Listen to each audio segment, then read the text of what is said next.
Olá, alunos de Fisiologia! Vamos então para a nossa segunda parte da aula de sistema respiratório.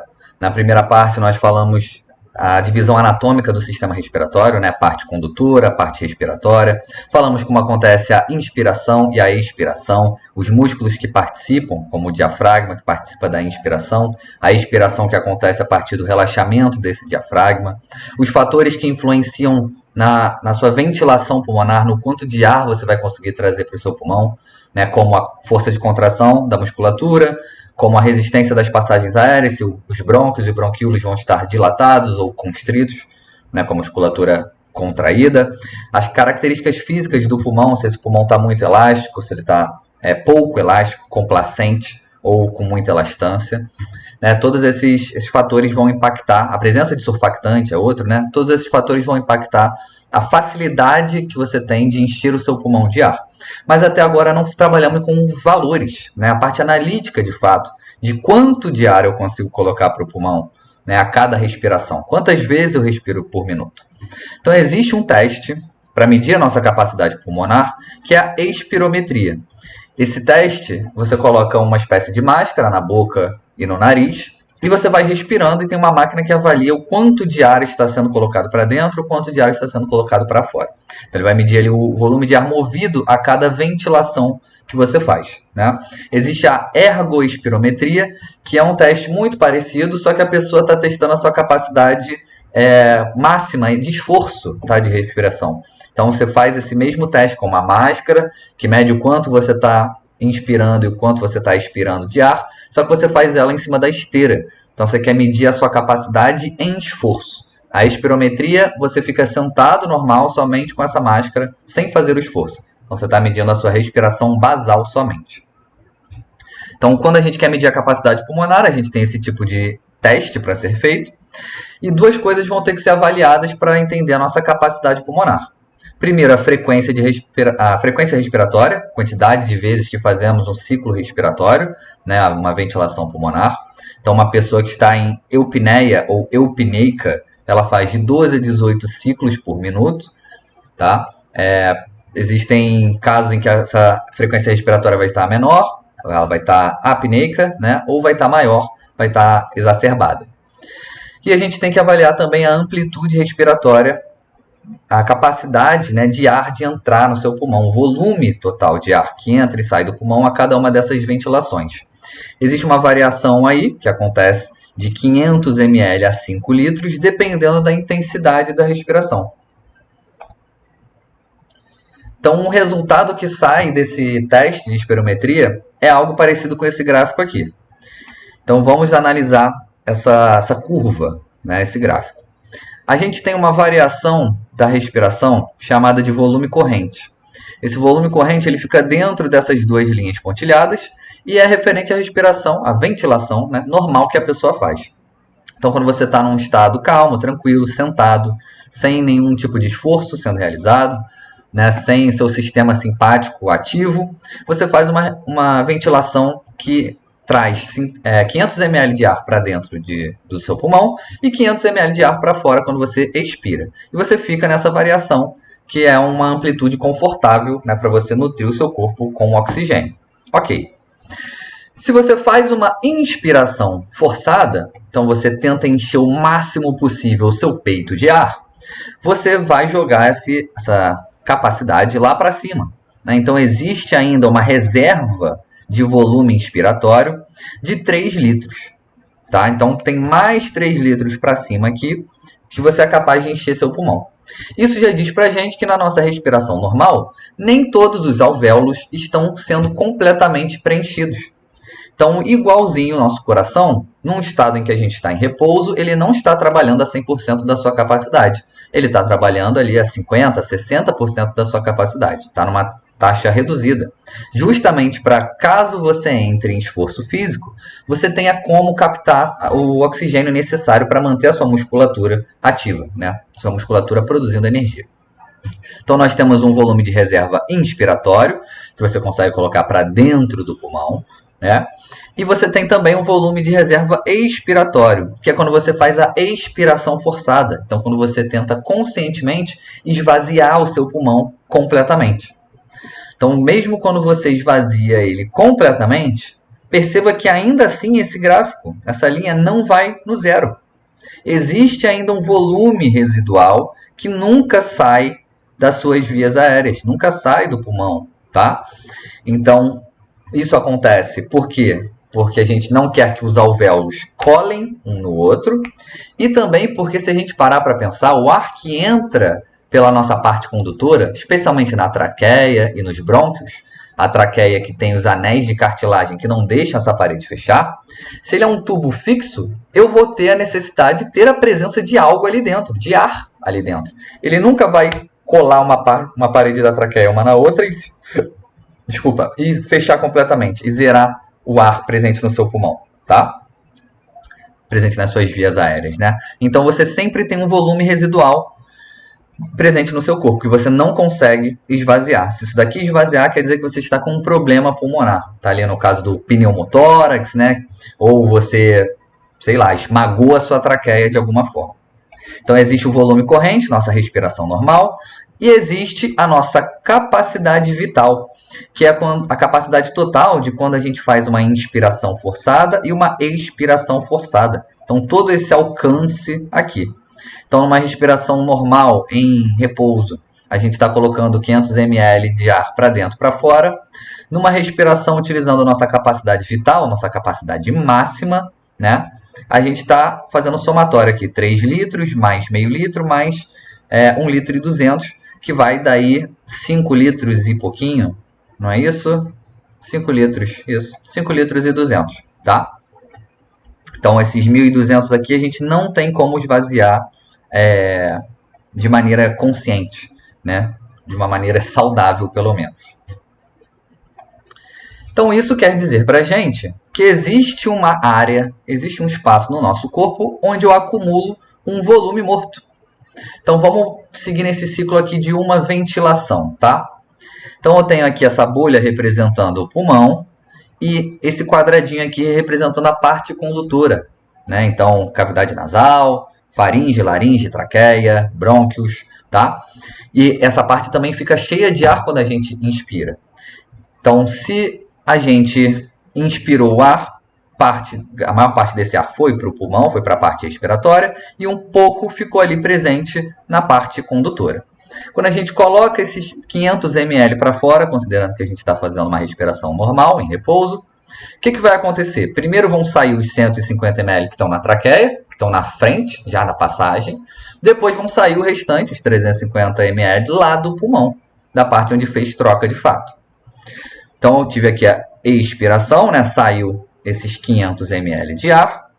No final da expiração, eu tenho um ar velho preenchendo aqui as minhas vias aéreas. Por que é um ar velho? Porque é um ar que já estava aqui dentro do pulmão, então já aconteceu a troca gasosa. Por isso que ele diz aqui no exemplo um ar velho, tá? Quando a gente fizer a próxima inspiração, eu vou colocar 500 ml para dentro, então eu vou retornar esses 150 ml de ar velho, que já fez a troca gasosa, tá? Mais 350 vem para dentro do pulmão e 150 de ar novo fica preso nas minhas vias aéreas.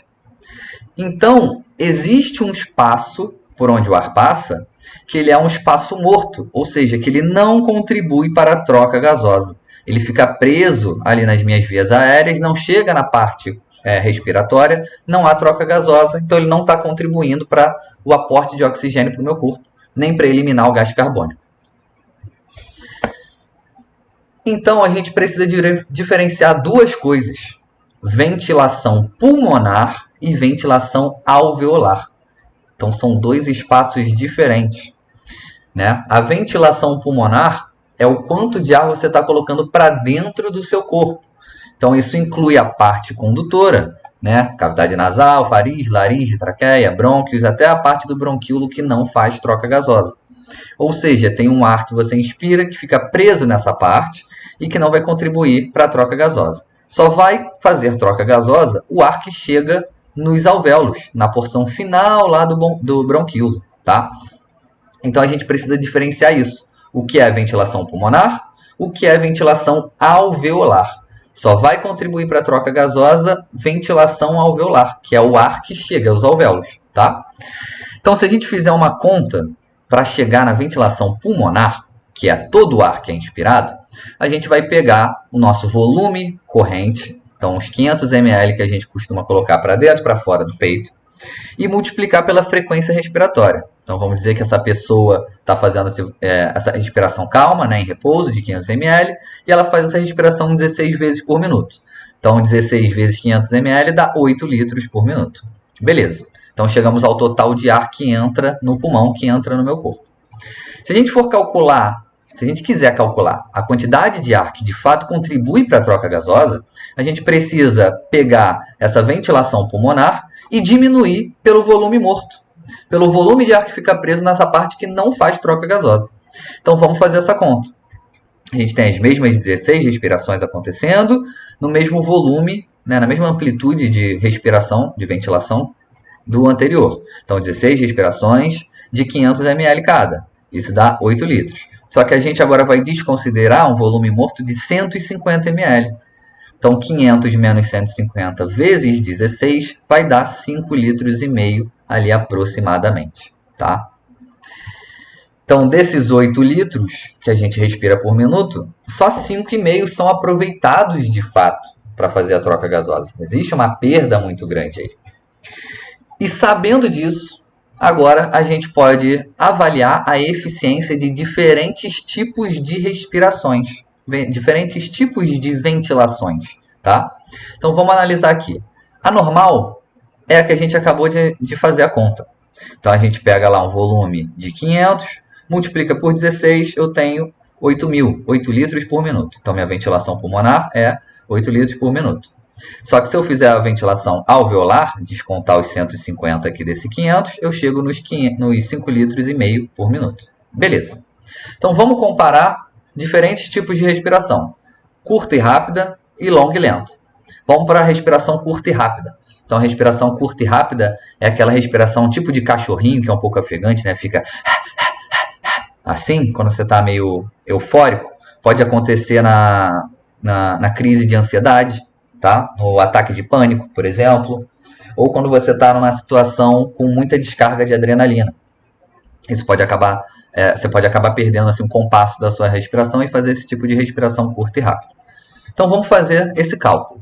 Então, ao invés de eu fazer uma respiração, uma ventilação pulmonar de 500 ml, agora essa respiração está mais curta, eu vou inspirar 250 ml de ar.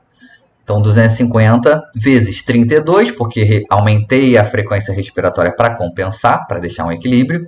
Chego nos mesmos 8 litros de ventilação pulmonar por minuto. Então, chegam para o meu pulmão, né, 8 litros por minuto. Então, igual à respiração normal. Só que quando eu pego 250 e diminuo 150, que é o volume da área morto, né, o volume morto, eu vou chegar num resultado de 3,2 litros por minuto. Ou seja, é uma respiração pouquíssimo eficiente, porque eu ventilo, né, melhor dizendo, eu ventilo 8 litros por minuto, mas somente 3,2 litros vão chegar nos alvéolos e vão contribuir para a troca gasosa de fato.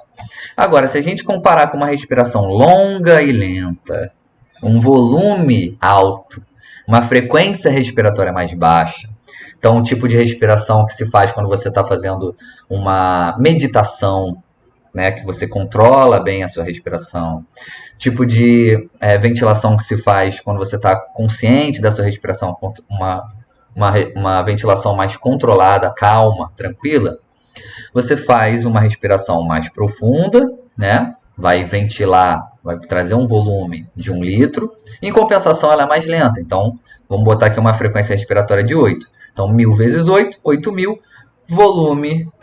ventilação pulmonar, os mesmos 8 litros por minuto.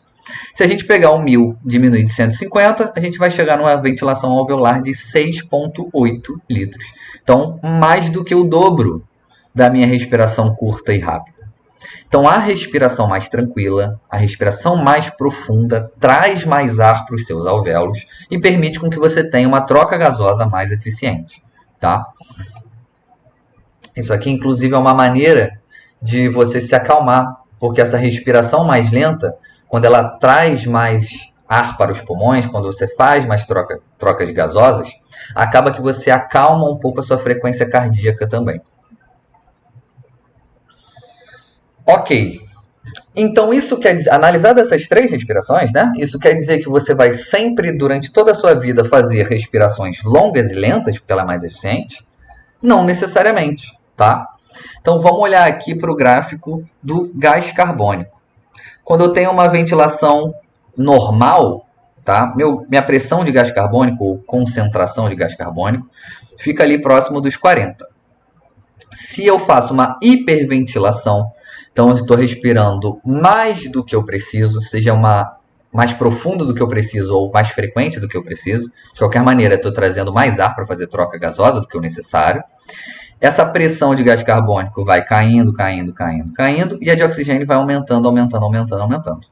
Batendo o olho aqui, você pode achar que isso é vantajoso, mas na verdade não é. A gente quer que a concentração ou a pressão, né, para ser mais preciso, de gás carbônico no nosso corpo seja estável, esteja num certo limite, numa certa faixa. A gente não quer que ela esteja muito alta e nem muito baixa, porque a gente vai ver que esse gás aqui, o gás carbônico, ele influencia no pH do nosso sangue. Então, se eu zero gás carbônico, também é um problema, porque eu vou tornar meu sangue mais básico, tá? Assim como fazer hipoventilação, não ventilar o tanto que você precisa, né? Seja porque a sua respiração está curta ou porque ela está pouco frequente, vai aumentar demais a pressão de gás carbônico, vai impedir com que você leve uma boa quantidade de oxigênio para as suas células, e as nossas células precisam de oxigênio para conseguir produzir a sua energia, tá? Então, a gente precisa estar sempre num equilíbrio, né? A ventilação, a maneira como nós fazemos as nossas inspirações e expirações é dinâmica. A gente sempre ajusta ela dependendo de como o nosso corpo está naquele momento, tá? Inclusive, por exemplo, a alimentação, se você come coisas ácidas e seu pH do sangue começa a mudar um pouco, você pode tentar corrigir mudando a respiração, tá? Isso é algo automático, né, que a gente faz involuntariamente. Nosso corpo muda a nossa respiração para tentar reequilibrar o pH do sangue. Então a gente tem a troca gasosa acontecendo no pulmão, porque chega um sangue venoso que é pobre em oxigênio, rico em gás carbônico, e entra em contato com o ambiente, que é o ambiente dentro dos alvéolos, onde está cheio de ar, que é muito rico em oxigênio e muito pobre em gás carbônico. Então, por difusão, ou seja, difusão é um transporte passivo, não há gasto de energia. Então, a gente vai ter, a natureza busca, né, um equilíbrio entre esses dois ambientes, o sangue e o ar que está presente nos alvéolos. Essas moléculas vão atravessar de um lado para o outro, do lado mais concentrado para o menos concentrado, buscando esse equilíbrio. Ou seja, tenho muito gás carbônico no sangue, esse gás carbônico vai atravessar para o ar do alvéolo. Tenho pouco oxigênio no sangue, então o oxigênio que está presente no ar vai atravessar para o sangue, tá? E aí, quando esse sangue oxigenado arterial passar pelos tecidos, e nos tecidos eu tenho uma baixa concentração de oxigênio e uma alta concentração de gás carbônico, eu tenho essa troca acontecendo novamente. Então, o que determina a eficiência das trocas gasosas, né? A gente tem, primeiro e mais óbvio, quantidade de oxigênio que chega aos alvéolos, né? Isso vai ser influenciado pela composição do ar que a gente está inspirando. Então, por exemplo, o ar que a gente respira não tem a mesma composição do cara que está respirando lá em cima do Monte Everest. Porque lá em cima do Monte Everest eu tenho um ar que é rarefeito, tem menos oxigênio. Então, provavelmente, esse cara precisa respirar mais, precisa ventilar o seu pulmão mais do que eu, né? Seja fazendo inspirações mais profundas ou mais frequentes. Então, além da composição do ar, a gente tem a ventilação alveolar, que é o que a gente acabou de calcular, né? O quanto de ar está chegando para os alvéolos. Isso vai depender da frequência e amplitude da respiração, depende da resistência das vias aéreas, se a passagem está muito aberta ou se a passagem está muito fechada, depende da complacência do pulmão, se o pulmão está muito duro ou se ele está muito elástico, né, muito duro, difícil de deformar, ou se ele está pouco elástico, está fácil de deformar. Outras coisas que vão influenciar essa troca gasosa: perfusão sanguínea. Então, precisa estar chegando sangue no pulmão em uma quantidade adequada, né, para que aconteça a troca gasosa. Todo alvéolo precisa receber uma certa quantidade de sangue, né? E esse sangue tem que passar numa certa velocidade para que a troca gasosa aconteça. Então ele não pode passar muito rápido pelo alvéolo, senão não dá tempo dessa difusão acontecer. E ele também não pode parar dentro do vaso sanguíneo. Ele tem que ir passando lentamente. Inclusive por isso que a pressão no pulmão é menor, né? É bem menor do que a pressão arterial presente nos nossos vasos. E por fim a gente tem a difusão de gases entre os alvéolos e o sangue, que vai determinar como essa troca gasosa acontece. Então quais são os fatores que determinam essa difusão? A gente tem a área de superfície, então quantos alvéolos eu tenho, como é que está a organização, a estrutura desses alvéolos, a distância que o gás precisa atravessar do sangue para o alvéolo, o ar do alvéolo, tá? Então se essa parede, se esse espaço entre as células for muito grosso, fica mais difícil. Se for muito fino, tá ótimo, né? Ele atravessa com mais facilidade. Então vamos analisar justamente isso. Para a difusão pulmonar, a troca gasosa acontecer, o ar que está presente dentro do alvéolo, ele vai precisar atravessar a célula do pneumócito 1, essa célula em roxo, vai precisar atravessar a matriz extracelular, a linha cinza, vai precisar atravessar a célula endotelial e aí sim cai aqui no plasma sanguíneo, tá? Então cai dentro dos nossos vasos sanguíneos. Pensa que essa barreira aqui é muito, muito fina, de 0,1 a 1,5 micrômetro, algo extremamente fino. Né? É a grossura de 2 células somente, e ainda são células achatadas, né? Células finas. Então é justamente para facilitar com que essa troca gasosa aconteça. Então o nome que a gente dá a essa estrutura aqui, por onde o gás tem que atravessar, é barreira hemato-aérea, que é o espaço de contato do sangue com o ar. Então quais problemas a gente pode encontrar aí? No efizema, além da destruição das fibras elásticas, a gente também perde o formatinho dos alvéolos. As paredes vão sendo degradadas. E ao invés de eu ter vários saquinhos, eu passo a ter um grande saco. Então eu estou diminuindo a superfície de contato do gás, do ar, né, que eu estou inspirando, com o sangue. Então fica mais difícil de fazer a troca gasosa. Outro exemplo é quando eu tenho fibrose pulmonar. A fibrose engrossa a parede desses alvéolos. Se eu engrossei a parede, os gases vão ter mais dificuldade de atravessar de um lado para o outro. Outro problema é o edema pulmonar, o inchaço. Então, se eu tenho um acúmulo de água, eu agora aumentei essa distância que os gases precisam atravessar, né, do alvéolo em direção ao vaso sanguíneo. Então, também vou dificultar essa troca gasosa de acontecer. Tá? Ou simplesmente, se eu tenho constrição dos bronquíolos, constrição das minhas vias aéreas, chega pouco ar aqui dentro. Então, como eu tenho uma pressão baixa de oxigênio, vai ser difícil desse oxigênio conseguir nutrir, né? Passar para os vasos sanguíneos. Tá? Porque eu preciso ter uma diferença grande entre o oxigênio que está presente no ar e entre o oxigênio que está no sangue, para que eles difundam e eu tenha oxigênio suficiente chegando no meu corpo. Dito isso, a gente tem que entender agora o que acontece depois que o oxigênio entra no nosso corpo ou quando o gás carbônico está sendo produzido no nosso corpo e precisa ser eliminado. Então vamos falar agora sobre o transporte de gases pelo sangue. Então começando pelo transporte de oxigênio, que é o mais simples. O oxigênio ele é pouco solúvel em água, então ele se dissolve muito pouquinho no plasma. Só 2% dele vai estar difundido no plasma. O restante vai ser transportado nessas proteínas chamadas de hemoglobina. A hemoglobina é uma proteína que está presente dentro das hemácias, as células vermelhas do sangue.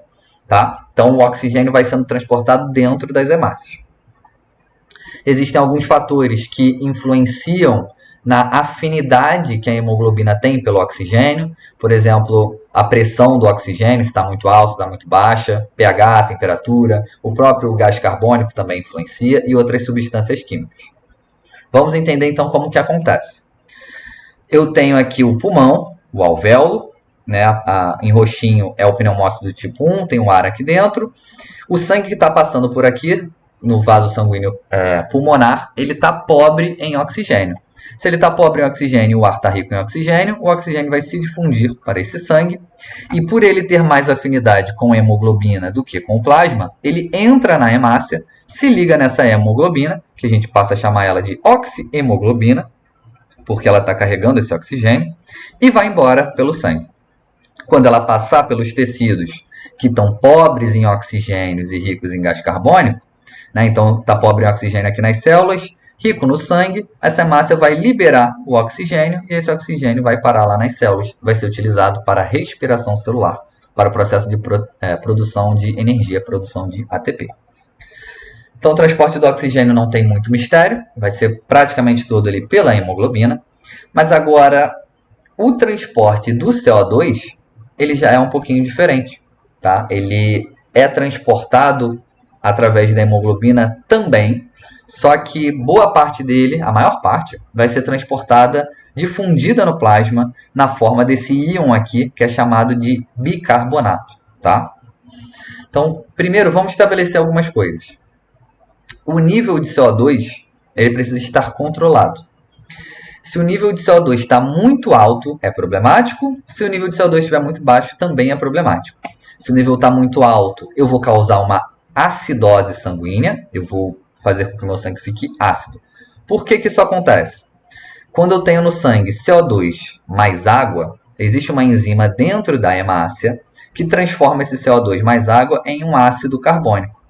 Todo ácido ele se dissocia, isso quer dizer que ele separa o íon H+, da porção que tem carga negativa, que é a parte básica dele, tá?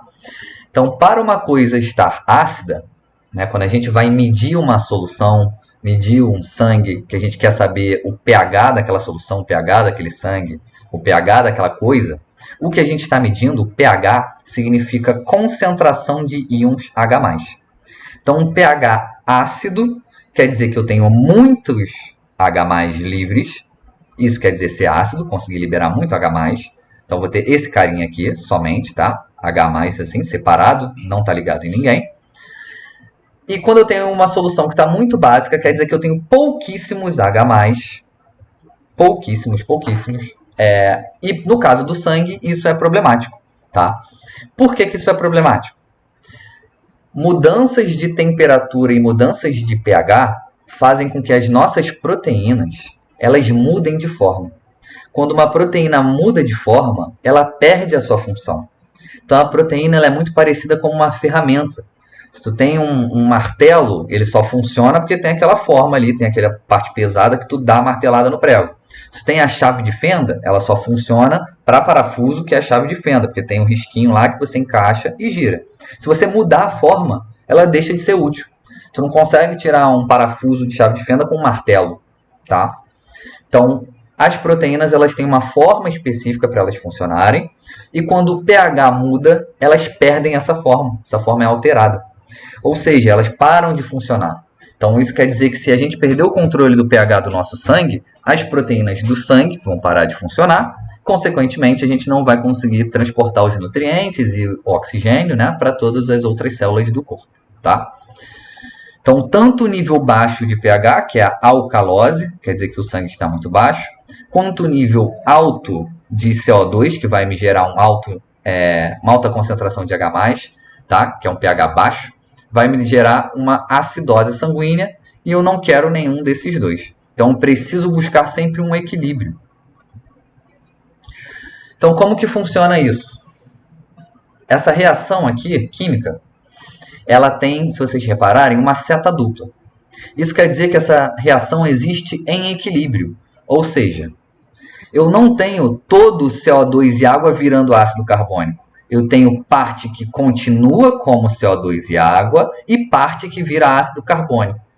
Eu não tenho todo o ácido carbônico virando H+ íon bicarbonato. Parte vira H+ íon bicarbonato, outra parte se mantém como ácido carbônico. E existe um equilíbrio entre essas três coisas aqui, tá? Então vamos entender o que é esse equilíbrio da reação. Imagina que eu tenho 50 moléculas de CO2, 50 moléculas de ácido carbônico, 50 moléculas de H+, 50 moléculas de bicarbonato. Isso quer dizer que esses três estão em equilíbrio. Nesse caso aqui, o equilíbrio, eu estou inventando esses números, né? Só para mostrar essa proporcionalidade. Então, se aqui eu tenho 50, aqui eu vou ter 50, aqui eu vou ter 50. Beleza. Vamos dizer que você parou de respirar momentaneamente. Então, você começou a acumular CO2. Ou você começou a fazer uma atividade física muito intensa e o CO2 começou a se acumular no seu corpo. Então, você tinha 50, mas agora foram adicionados 90. né? 90 moléculas de CO2. O que vai acontecer? Como eu tenho que respeitar esse equilíbrio, parte dessas moléculas aqui que foram adicionadas de CO2 vão virar ácido carbônico e parte vai virar íon bicarbonato e H+. Para quê? Para que eu mantenha o equilíbrio. Então, eles vão se redistribuir, vão se transformar, né? A reação química vai acontecer e eu vou ter o equilíbrio sendo mantido. Então, ao invés de adicionar 90 aqui só de gás carbônico, esse gás carbônico vai sendo convertido em ácido carbônico e íon bicarbonato e o H+. E assim eu mantenho o equilíbrio da reação, tá? Mas se vocês perceberem, o que foi causado aqui é o seguinte: quando eu aumento o CO2, aumento a sua concentração, né, que foi o que aconteceu aqui, ó, mais 90, eu aumentei a quantidade de H+. Então, acabei de falar para vocês que o pH é medido através desse cara aqui. Quando ele aumenta, o H+ aumenta, eu tenho uma solução ácida. Quando ele abaixa, eu tenho uma solução básica. Então, se eu estou aumentando, eu estou tornando o meu sangue ácido, tá? Então, o aumento de CO2, ele vai tornar o meu sangue ácido, porque ele causa o aumento do íon H+. E o contrário também é verdade. Se eu diminuo muito a concentração, a pressão de CO2, eu vou diminuir também a do ácido carbônico, eu vou diminuir também a do H+. Então, a queda muito acentuada do CO2 vai causar uma queda de íons H+ no meu corpo, vai tornar o meu sangue básico, que eu também não quero. Então, como que acontece esse transporte no sangue, né? A gente tem a produção de gás carbônico através da produção de energia nas células. Esse gás carbônico está muito concentrado nas células, pouco no sangue. Então, ele passa para o sangue. Parte dele viaja, né? É transportado dissolvido, 7%. Parte dele viaja na forma de carbohemoglobina, 1/4 mais ou menos, tá? E a grande parte dele vai sofrer essa reação de gás carbônico mais água, virando ácido carbônico. E esse ácido carbônico se dissocia em bicarbonato e íon H+. Esse bicarbonato, ele sai da hemácia e vem para o plasma e vai trafegar através do plasma. O íon H+, ele se liga à hemoglobina e fica preso nessa hemoglobina. Ou seja, esse íon H+, que foi produzido aqui, ele não está livre na solução. E o que conta para medir o pH, para decidir se uma solução está básica ou não está, é o H+ livre. Ele não pode estar ligado a ninguém. Então, ele estar ligado na hemoglobina não contribui para acidez ou basicidade. Quer dizer que nada mudou, tá? Então, a minha hemoglobina ela está segurando aqui o íon H+. Não está deixando o meu sangue ficar ácido, tá? Existe uma certa capacidade dessa hemoglobina, né? Quantas hemoglobinas eu tenho no sangue? 100? 200? Então, eu vou conseguir, ela vai conseguir, né, se ligar a 100, 200 íons de H+. Quando passa dessa concentração, quando está além da capacidade da hemoglobina se ligar ao íon H+, eu vou acabar tornando esse ambiente aqui do sangue ácido, porque o H+ vai ficar livre aqui no plasma, vai fugir da hemácia, vai cair no plasma e aqui ele vai ficar rodando, tá? Esse bicarbonato que foi liberado, perceba que, como eu mostrei na reação aqui anterior, quando eu junto um H+ com o bicarbonato, ele volta a ser ácido carbônico. Se ele é ácido carbônico, o H+ não está solto. Então, ele, nessa formazinha aqui, não está contribuindo para o pH. Então, o nosso sangue, ele tem esse mecanismo de defesa, vamos chamar assim, que na verdade se chama mecanismo de tampão, que é um mecanismo que evita com que eu tenha mudanças bruscas no pH. Então, se por acaso eu começo a fazer um exercício, produzo ácido lático cai na corrente, lactato, melhor dizendo, né? Mas ácido lático para a gente entender aqui melhor. Esse ácido lático cai na minha corrente sanguínea e ele tornaria o meu sangue ácido. Ele não vai tornar meu sangue ácido porque eu tenho esse cara aqui. Eu tenho o bicarbonato para se ligar no H+, e não deixar esse H+ ficar livre, que é o que é a acidez, né? É o que é a mudança de pH de fato. Tá? Então, esse CO2 no nosso corpo, ele precisa ser mantido sempre numa determinada concentração. Por quê? Se eu tenho CO2 demais, eu produzo H+, além da capacidade da hemoglobina se ligar a ela. Então, H+, fica soltinho aqui no sangue, tá?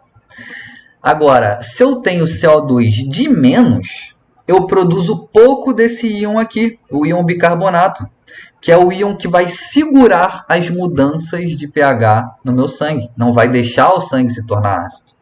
Então, por isso que eu não posso deixar a concentração de gás carbônico zerar. Eu preciso manter ela num certo nível, porque esse gás carbônico está me protegendo de variações, está me protegendo da acidez do sangue. Tá? Ele não está deixando o sangue virar ácido. Porque a todo momento as nossas células produzem substâncias ácidas. Faz parte do metabolismo delas. Depois que ela produz energia, produz suas próprias proteínas, acaba sobrando um resto de molécula que é ácido. Então, sempre tem uma acidez, moléculas ácidas sendo produzidas no nosso corpo. Então, a gente precisa desse cara aqui, o bicarbonato, para se ligar nessas coisas ácidas e não deixar o pH ser alterado. Então, resuminho, gás carbônico produz um ácido fraco, que é o tal do ácido carbônico.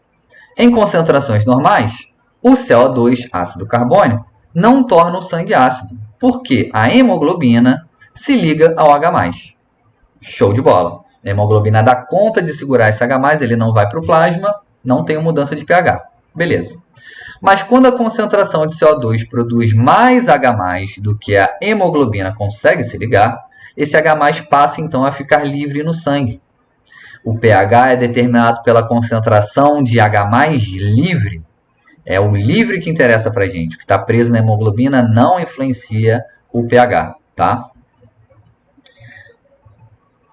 Então, o problema de uma concentração elevada de CO2 é quando ele ultrapassa essa capacidade da hemoglobina de se ligar nele. E o problema da concentração muito, muito, muito baixa de CO2 é que ele não vai produzir o íon bicarbonato, que tem como função essa capacidade de se ligar ao H+, segurando variações no sangue, no pH do sangue. Tá? Então, ao se ligar ao íon H+, ele não deixa que o pH do sangue diminua. Ele mantém estável. Então, a gente precisa de uma certa concentração de CO2 no nosso corpo. Não podemos zerar totalmente. Beleza. Dito isso, se a gente precisa manter o gás carbônico numa certa concentração, existem mecanismos que vão controlar a nossa respiração a todo momento. Então, existe naquela região do bulbo encefálico, que controla a nossa respiração, tá? Com a presença daqueles neurônios autoexcitatórios, né, que são tipo um marca-passo da respiração. A gente tem vários sensores espalhados pelo corpo, principalmente nos corpos carotídeos, corpos aórticos e nesse próprio bulbo cerebral. Então, corpos carotídeos são regiões aqui da carótida, as artérias que sobem pelo pescoço, onde eu tenho uma concentraçãozinha de células, um grupinho de células nervosas que fazem essa função de ser sensor. Na aorta também tem esse grupinho de células nervosas e no próprio cérebro, no bulbo cerebral, tem esse grupinho de células que sentem como está a pressão de CO2 e o pH do sangue, tá? Sentem também a pressão de O2. Então, eles estão ali monitorando a todo momento como que está o meu sangue. Está rico em gás carbônico? Está pobre em gás carbônico? Está muito ácido? Está muito básico? Né? Então, eu vou ter esses quimiorreceptores sentindo essas variações. Tá? Normalmente não. As mais importantes são variações de CO2 e pH. Porque pequenas mudanças no CO2 vão causar mudanças no pH, então elas são as mais vigiadas.